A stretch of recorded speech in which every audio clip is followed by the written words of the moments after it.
Now remember, when you go to start it, you're going to have some smoke at first because of pistons laying in the jugs. We know they're laying in the jugs from oil laying in the jugs.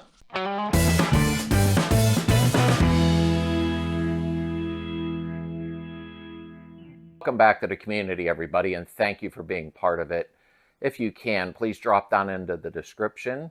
You'll see a link for donations, t-shirts, and stickers. If you can make a small donation, even to help keep the channel going, I really, really appreciate it. It's secure. It goes to PayPal.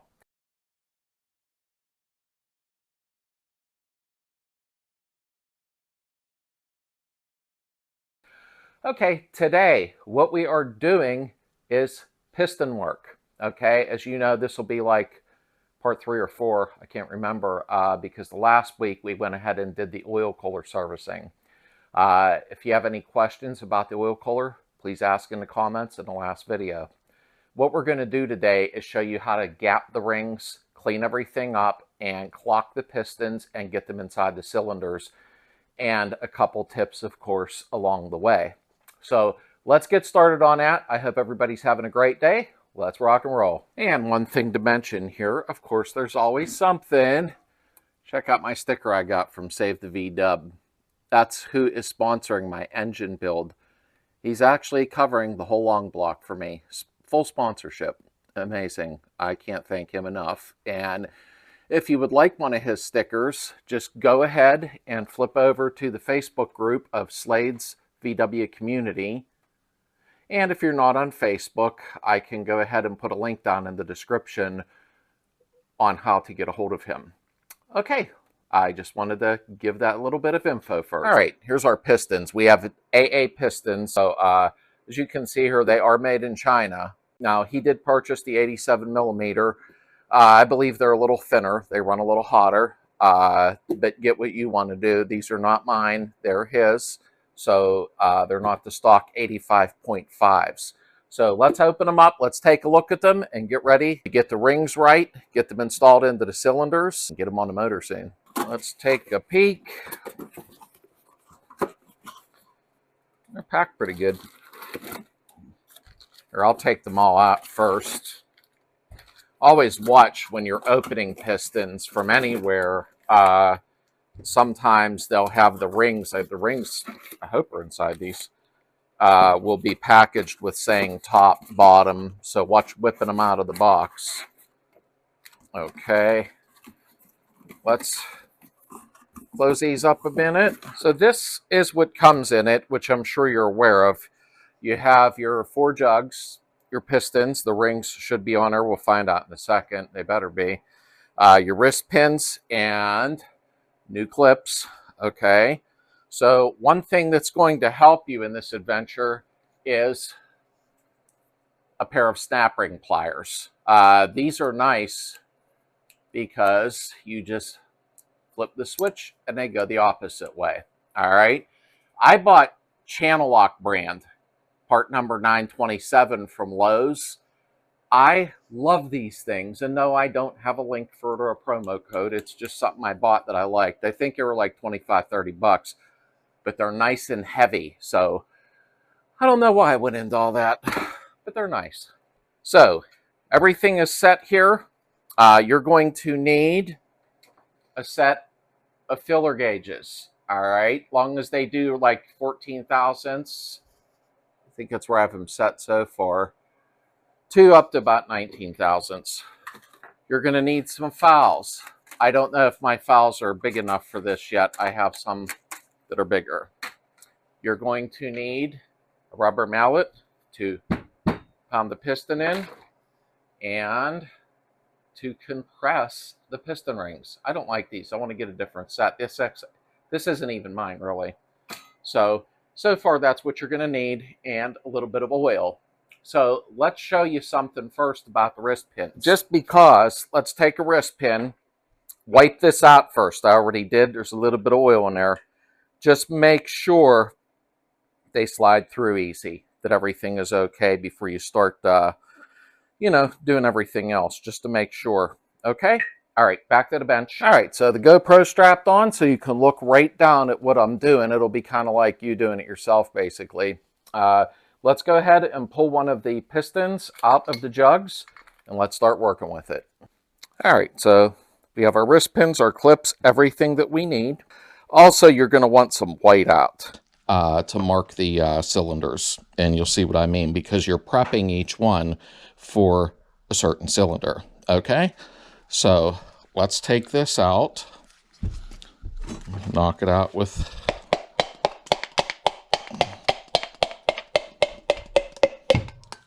okay.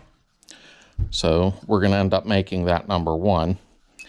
And there's our rings.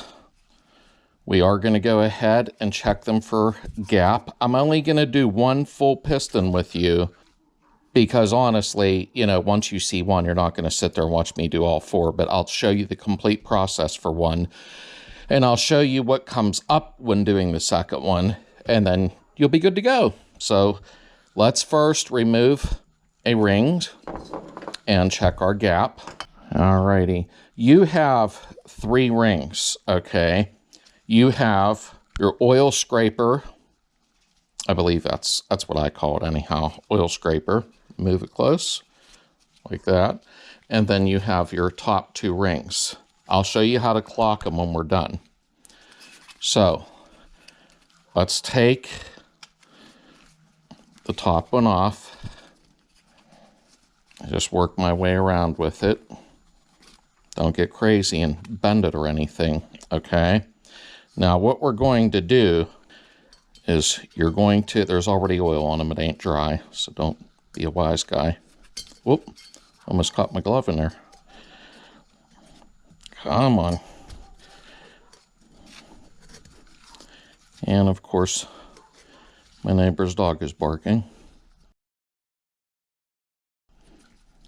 Okay, now, what you're going to do, you have a ring left here, okay, and it'll keep the piston from going down in. You want to push it in like this because you want it to seat the ring evenly down inside, okay? So now that we've done that, you're going to see a little gap there, okay? Can you see that? Let me get a light. Do you see a little gap there with light coming through? Okay, that's where you're going to go ahead and check the gap. Now, I'm going to take my feeler gauge first. And remember, with gaps, like a sheet of paper is 5/1000ths, you know what I mean? So let's see where this is at. I'm going to try to put the 19 in there. Too big. And let's try, I'll put that away. You are looking for 16 to 18 thousandths. Now, I was also told with 87 millimeter, you want 14 thousandths, okay? Do your own research when it comes to gaps and torques. I really don't like to give those out. So I'll show you how to check it when I'm done here. I'm just kind of getting a feel, okay? And let's check 17. That one might be it. Gotta hold it in my hand here. Now make sure, I forgot to tell you this, I apologize. You're going to see top right on a ring. Okay, it says top there. You got to make sure you have it facing the right way. I apologize. I would have caught it. Okay, you're going to, nope, that's a little tight. So we're going to do 16. So this will be 16 thousandths, and that is perfect. It just has the slightest drag on it. Now remember, don't tilt the feeler gauge either way or you will cause a drag, okay? You're going to just put it in it, okay? And it's a slight drag, just like you're doing spark plugs. So I hope that made sense. Let's check the next ring. I was hoping it would need gapped, but okay, give me a second here. We'll pull this out, okay? And as I said, you can see it says top, okay? So make sure that is faced up. Let's check the next one. It also says top right there. Okay. These are new. Okay, so I'm going to take this one, put it in with top facing up. Okay, we're going to put this other ring on top. Come on, get on there.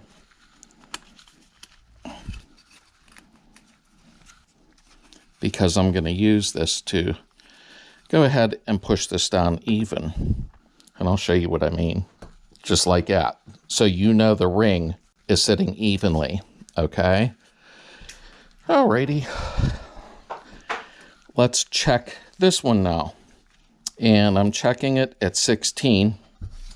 Okay. Wow, that's weird.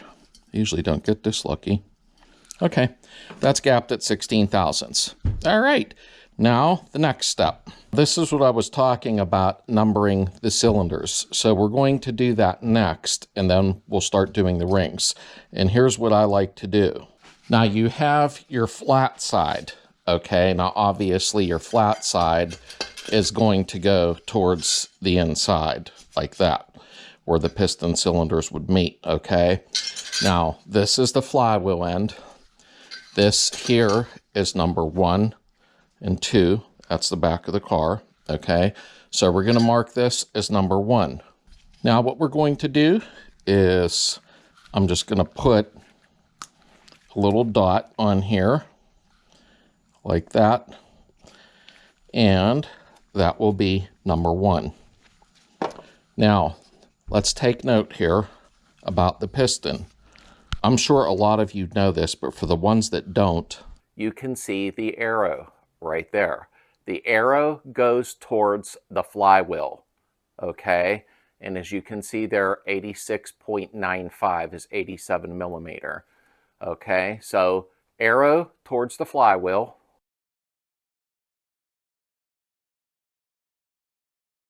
Now something that's very, very important, okay? You're going to want to go ahead and take some brake clean or whatever cleaner you like, spray it all through here, and blow it out with air, okay? You want to make sure that's done before you put these rings on.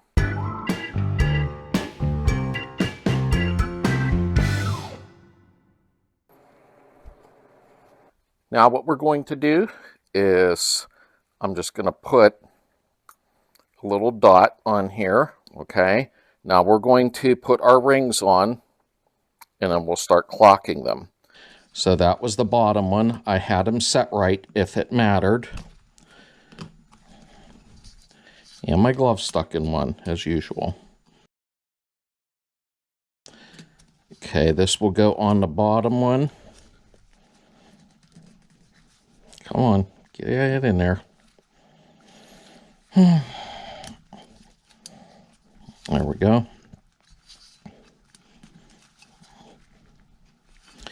And the top one.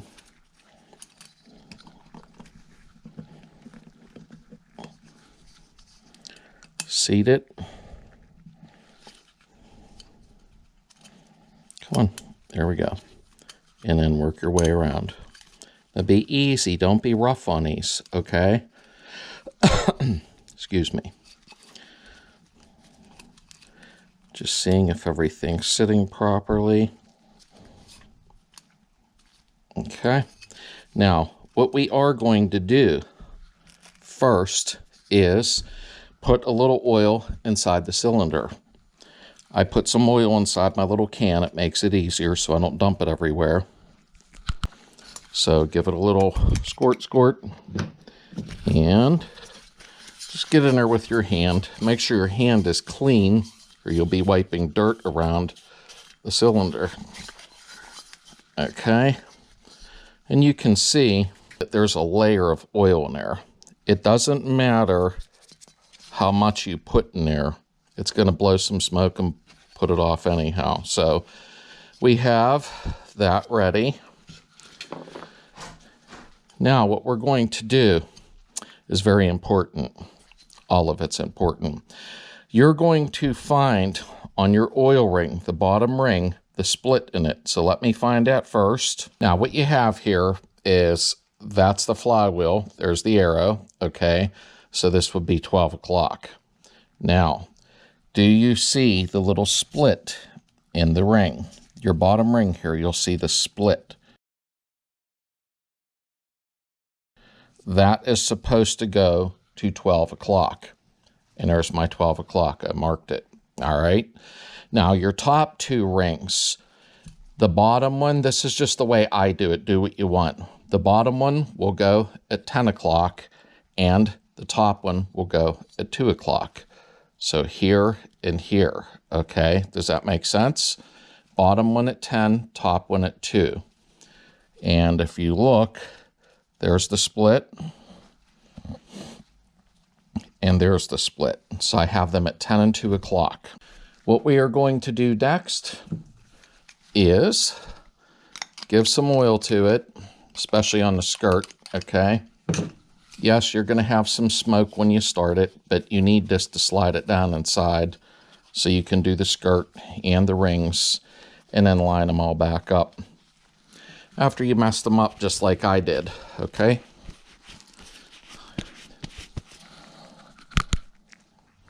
Here's the part I hate. And I don't use the word hate loosely. Okay, let me go back to 10 and 2 because I moved them. Now what we're going to do, we have our 10 and our 2. And don't put the gaps near the wrist pin holes. Don't do that. Okay, so this is the part I don't like. Okay, we're going to put it like that. We're going to take the handle of our mallet and go like that. Okay, now it is inside of there. We're not done yet. Hang tight. Now what you need to do is get it through, but not all the way out. Okay, because we're not done.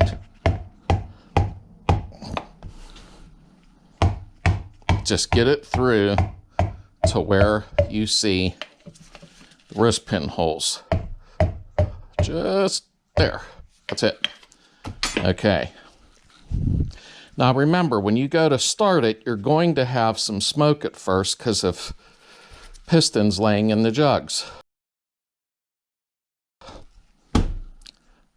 We know they're laying in the jugs from oil laying in the jugs. So don't get all freaked out when you start it up, okay?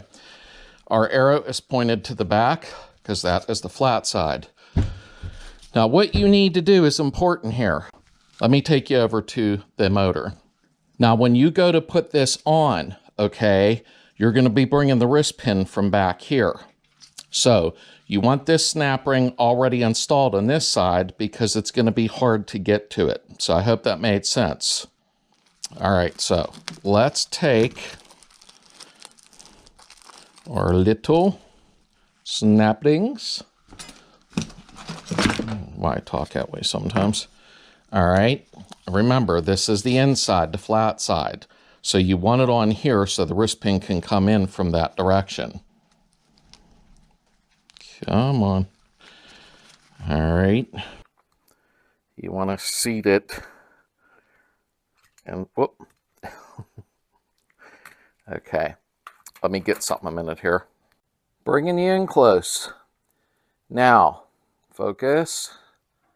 Come on. You're going to see that snap ring will sit inside a groove. Just like that. Okay. So make sure it is seated properly and then double check it like this. Take a screwdriver or something without nicking anything up, all right? And just make sure, press on it a little, make sure it's seated in that groove. You can even take your snap rings and spin it around to make sure it's seated. Here's something you can do to make sure the pin or the clip is seated, okay? I've already oiled up the wrist pin. Actually, let's put a little more on it. Okay. And we're going to slide it through, okay? And we're going to take a socket just to make sure the clip is not going to pop out. Take a socket that fits inside here, okay? Take a little hammer, not a big one. See how little that is? Okay. You're going to put it in here, give it a tap. Go to the other side. Did the pin pop out? No, it didn't. It's nice and seated. Double check it. Make sure it is inside the groove all the way around. Okay. And then you're just going to take your wrist pin back out and set it up properly. So what we'll do, this one is ready. There is the snap ring. So we're going to set this up back here. There's number one. I can actually set it like that and set the snap ring to it. Don't talk very much, huh? So that's your video on piston work, okay? Always make sure you gap them properly. If not, you're going to have issues, okay? And remember, when you go to start it up, you're going to have some smoke from oil laying in the cylinders and around the rings, and that'll clear out momentarily, all right? Thank you all for being here. Don't forget to say hello in the comments, and I hope everybody's having a great day, and I hope you have a wonderful upcoming weekend.